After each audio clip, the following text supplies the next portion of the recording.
Good morning all, it's Gary Sly and the Legacy of Handmade Objects. It's Monday afternoon, September the 1st, it's Labor Day. And I'm here in the shop doing a few errands. Been out to the laundromat this morning. Having moved into a 125-year-old house, I haven't gotten around to putting a washer and dryer in yet, so that's something I often do on Mondays. I'm going to leave the camera facing out for this episode and include some up-close pictures of things at the end. This is my 100th episode. I'm kind of surprised that I made it this far. When I started out, wasn't quite sure how this endeavor was going to go, and still not too sure how successful it is, but there are a few of you that appear to be interested, so I'll keep on chattering and see what happens. I had planned to do something like a little video look back at the last 99 episodes and do all this editing and stuff, and I found out that my editing skills were not where I wanted them to be, so I gave up on that. Maybe I'll get around to doing some stuff like that in the future. I realize as I look back that there's some major categories. I've taken you along when I've traveled, so there's been quite a few, maybe 10 episodes where I've done broadcasts when I'm traveling or walking around in the neighborhood or something like that. I've had a lot of really fun interviews over the last 99 episodes, and certainly I look back at those fondly and think about some of those important people who've been a part of my stitching heritage, but also who have contributed a lot to the community that we're a part of. And then, of course, the saga of this old house and moving my shop and all the excitement surrounding that has taken up quite a few episodes. So I hope you'll get a chance, if you haven't, to look back and see some of the things I've talked about over the months. Having fallen short of figuring out how to do all that video work, though, I found that there were plenty of things going on here in the shop, both in my personal stitching and in the life of the shop. So I figured I'd just take some time this morning, or actually afternoon, to just talk about a few of those things. Of course, it's September the 1st, so I'm starting to gather some fall decorations and starting to think about that. It won't cool off a lot here in Florida for about another month, and maybe not a lot then, but eventually we'll have some nice cool breezes. We're expecting our typical kind of thunderstorms this weekend and on the Labor Day holiday. So one thing that I've talked about, and that if you're on any of my other social media, you've seen a good bit about, is this project that I'm doing of a crewel embroidery kit that was made back in 1979. I'm sitting here with it in front of me, and I'm going to walk around and show it to you in a minute, but the little label on it says 1979 Hallmark cards. And so it was a product that was created. I know when I first started stitching, these old crewel pieces were quite fascinating to me, and it's before I found counted cross stitch. So I have finished this great big project, and I'm gonna just kind of walk around and talk to you a little bit about it. I started it approximately the 1st of June in 2024, and I finished it this past weekend just before the end of August. So that's 15 months or so of work. Now, if you're familiar with crewel, you know that usually we stitch on an outline. So of course there's a pattern underneath all these stitches. And a lot of what you see is just basically covering space with colors, either an individual color or mixed colors. There's a lot of long and short stitches and filling in with various aspects. There are some French knots. Let's see, I know I did some French knots somewhere here. There is the turkey work, which I dedicated a whole episode to. Yeah, there's some French knots on on the cattails.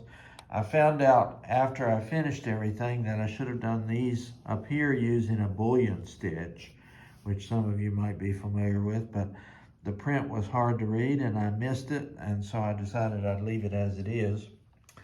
But this is a woodland scene along the banks of a creek.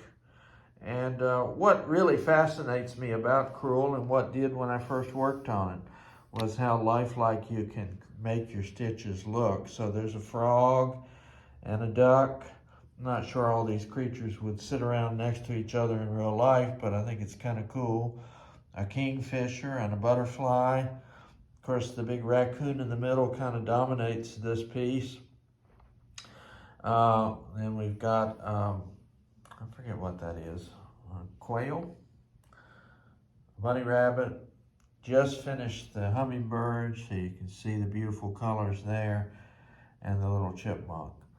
So that's my finished work, and in case you forgot, the story of this is that there's a woman in Alabama named Anne, and Anne did this piece back many years ago, probably in the 80s when it was a new project.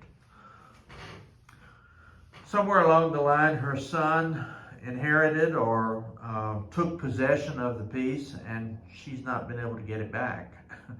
And it's just kind of weighed on her that she wanted this beautiful piece. It's a testament to how important some of these projects become in our lives. It's something that she obviously enjoyed doing, doesn't have the capacity to do anymore. So kind of out of the blue, she called me one day from Alabama and said, I found this kit. And she was obviously very excited about it. It was something she remembered from her time as a young mother. And she said, would you stitch it for me? Well, I try to do some of those kind of projects when I can. I usually have a list of 3 or 4 that I'm working on, and so I don't promise them in any particular time frame. But I said, sure, really not thinking that I would ever see it, because she had mentioned that she was in a nursing home, and I wasn't sure what her capacities were. But lo and behold, it showed up in the mail, and it sat around for a bit before I could get started on it because I had other projects ahead of it. But as I mentioned, last summer, about June, I got going on it, and I really moved it upstairs and started working on it at a fairly rapid pace after that. It makes me think about my friends at Loose Ends. If you've never checked out the Loose Ends project, looseends.org, LOOSEENDS.org. Loose Ends is a charitable organization that connects people who have unfinished products, perhaps because of a loved one who passed away or became incapacitated in some fashion, with stitchers who are willing to complete those works. It's a wonderful project. You know, I think about a lot, I hear some of the older stitchers who come in here that they've got so many projects and you know, maybe there's nothing that's all that compelling for them. And I suggest that if you're in that situation, but you still love to stitch, you might get in touch with Loose Ends and see if there aren't some projects that you would enjoy finishing. Because there really is a great sense of accomplishment and fulfillment when you're able to meet somebody else's needs. And you can read the stories on the Loose Ends webpage, which will tell you a little bit more about what they do. And it's a fabulous organization. I've spoken about them and been in touch with them quite a bit over the last few years. But think about when you're putting all the time and energy into this work, what you can do to make it meaningful. The other thing I've got here on the big table, and I thought I would show you just since it's out, somebody brought in this wonderful old piece of needlepoint, and I'm blocking it for them. It is so large that I couldn't get it to fit on just one of my blocking boards, so I've had to stretch it out across 2. And I'll just kind of walk around and show you this. These old needle point patterns are just marvelous. And I've been working on straightening it out because the owner, I think, wants to make this into a cushion. Now I'm told by a couple of folks I know who do appraisals that needlepoint like this is actually worth quite a bit.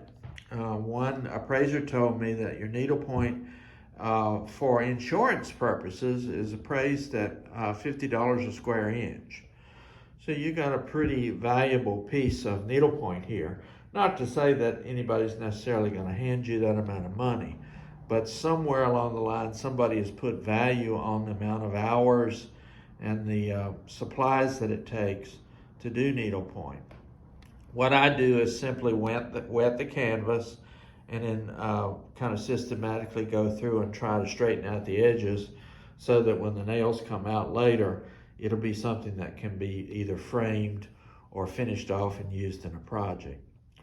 I love needlepoint, and I'm always showing people some of the projects that I've done through the years, but I find needlepoint to be a rather expensive hobby, and so sometimes the interest for it is not quite as large as it used to be. Another thing I'll point out while I'm here in the room is that we just had our big online needlepoint or needlework market where we buy new projects and patterns. And so I'm lucky to have Chrissy Morgan, who lives nearby, who's finally a farm girl, designs are I'm sure familiar to many of you. She's given me a couple of her models to hang here in the shop. There's Sleepy Hollow, and there's Peace Fields, which is the Adams home up in Massachusetts. Being a presidential history nerd, I love the fact that she and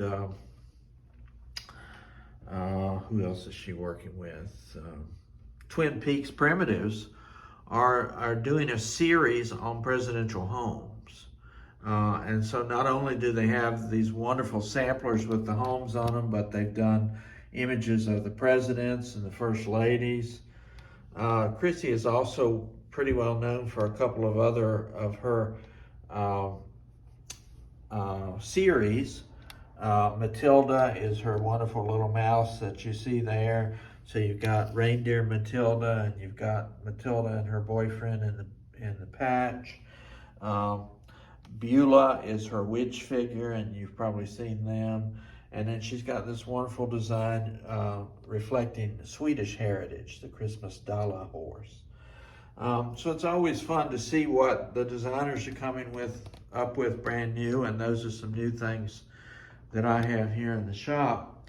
In addition to that, over on the big table, I put out some new designs that I just got in this week.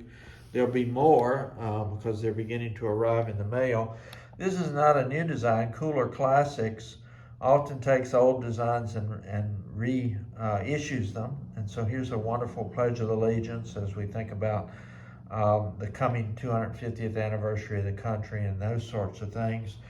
And then I got my first shipment from Brenda Gervais and With Thy Needle and Thread. So we've got Autumn Trio, Quaker Snippets #1, and Sampler Manor at Swan Lake. So it's always fun to kind of see what's happening there. And then over there in the corner, you can see my quilt is continuing along. I've actually made some pretty good progress on this. I'm almost halfway through all the quilting that needs to be done. There's the state square for Texas. And if you can see on the back, you can see I've quilted around the outline of Texas. And now I'm doing the larger square. So what I'm going to do when I'm finished with all the quilting, of course, is finish up the edges. I've got this beautiful red fabric on the back. My goal with that one is to try to get it finished before the state fair here in Florida, which is typically in February. So that's kind of where I've been busy this week. A finish is always exciting. It's also sometimes a little bit depressing because you come to love these pieces and you come to enjoy what they represent. And then, of course, the excitement of starting something new. So I'll be showing you some exciting things that I've got coming up. There are a couple weddings on the horizon. And of course, I'm not going to spoil any surprises, but I'll show you at least bits and pieces of some of the things I'm working on for those upcoming weddings. I hope you are at least starting to think about some projects heading into the fall and the winter. Some of you live places where it's a good idea to stay inside on those cold, dreary days during the winter, so you want to have some projects ready for that. In the coming week, I have my first yarn retreat here in Leesburg. I've got about 60 folks coming to talk about knitting, crochet, and tatting. And I have experts from each of those areas. I've got a trunk show from Circular Yarns that shows some amigurumi Japanese figures that they specialize in. And that's pretty exciting. I've got a stitching retreat coming up in November, and just filling in the plans for a January 3rd retreat across the street that will be for weavers, spinners, felters, and rug hookers. And then of course I'll start the series over again and kind of be working my way through 2026. On the horizon, my friend Sally is planning to do here in Leesburg a nice workshop on crazy quilts. So if that's something you're interested in, I'll be sharing information about that fairly soon as well. Anytime you need information on retreats or classes here at the shop, feel free to go to my webpage, which is GaryLeeSly.com. You can register for things there and find out more information. And of course, I always love to hear from you and know what kind of things you're interested in hearing about as I move forward. So I'm going to say to myself, happy 100th episode, and time to start figuring out what I'm going to do for the next 100. Have a great rest of your Labor Day. It's a pleasure to talk to you. As always, this is Gary Sly and the Legacy of Handmade Optics.